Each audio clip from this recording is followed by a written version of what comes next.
Hi, I'm Shane. In this video we'll be demonstrating our stump grinder for mini loaders. A stump grinder mounted on a mini loader is a very versatile tool. Mainly because of its size, it can get into very tight places such as backyards, behind fences, in areas where you couldn't normally go with a skid steer loader or a trailer mounted stump grinder. This stump grinder is hydraulically driven and shares many parts with our full-size skid steer stump grinder. Structurally, the frame is made up of 1/4-inch plate steel.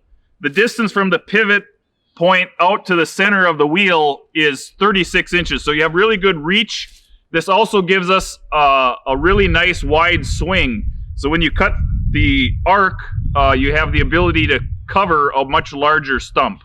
The main arm of the stump grinder has a cross-section of a C and is 8 inches deep and 6 inches wide and made up of 1/4-inch plate steel. It houses the 50 horsepower gearbox, which we mate to a hydraulic motor, which is an Eaton 2000 series. This motor is sized for the lower flow rates you find on mini loaders. The advantage of using a gearbox setup like this is that we can use a gearbox that has an increaser ratio in it. So we're actually speeding up the output speed to give a really fine cut with the carbide teeth that we use. This gearbox also has heavy-duty bearings in it that resist the side loads of typical stump grinding. Using a gear ratio and a gearbox setup like this allows us to use a larger displacement hydraulic motor. This means that the motor itself will be turning slower. This allows the motor to run longer life and also cooler, and it tends to run in a more efficient part of its performance zone. So that means that the components will last longer, be more reliable. The gearbox and motor are mounted in the C-channel in such a way that the overall package size is very small and narrow. This means you have very good visibility to your work area. Having the wheel mounted on the side like this is perfect for the line of sight from the operator station. You can see exactly where the teeth are engaging the stump, how much you're cutting, how deep you're cutting. And the other big advantage to this is that with this rotation direction, we're blowing the chips away from the operator. So you don't have a shield on this side that restricts your visibility to the work area, and it keeps the material from blowing up towards the operator, which is a much safer way to do this. This stump grinder shares a valve block with our large skid steer mounted stump grinder. This means that the components are actually way oversized for this application. It also incorporates a special feature that I've never seen on any other stump grinder. This is a load control circuit. It's governed by a relief valve. The reason this feature is important is because it helps prevent the wheel from stalling while cutting the stump. The way this works is as you're cutting across the stump, as you're working, it'll build pressure, and this system will sense that pressure, and it will slow down the swing speed by slowing down the oil flow to the swing cylinder just long enough to pause to let the wheel to catch up again. So what you'll see is as you're cutting, the swing will actually pause, and I've been cutting some really hard stumps, including this stump here today, and what you'll see is the wheel will actually pause as it's cutting across the face. But it's so important that you keep the wheel moving and don't stall it, because as soon as you do, you're really hurting your productivity. This valve block controls the swing cylinder as well as the lift cylinder via an electrical harness. We offer a generic harness that will fit any mini loader. This cutting wheel is made up of 1/2-inch plate steel.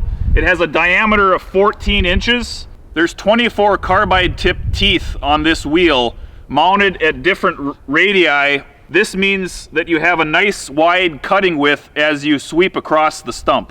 The tooth holder bolts are at a standard 1.5 inch spacing. This means that you can mount many types and different brands of aftermarket teeth if you wish.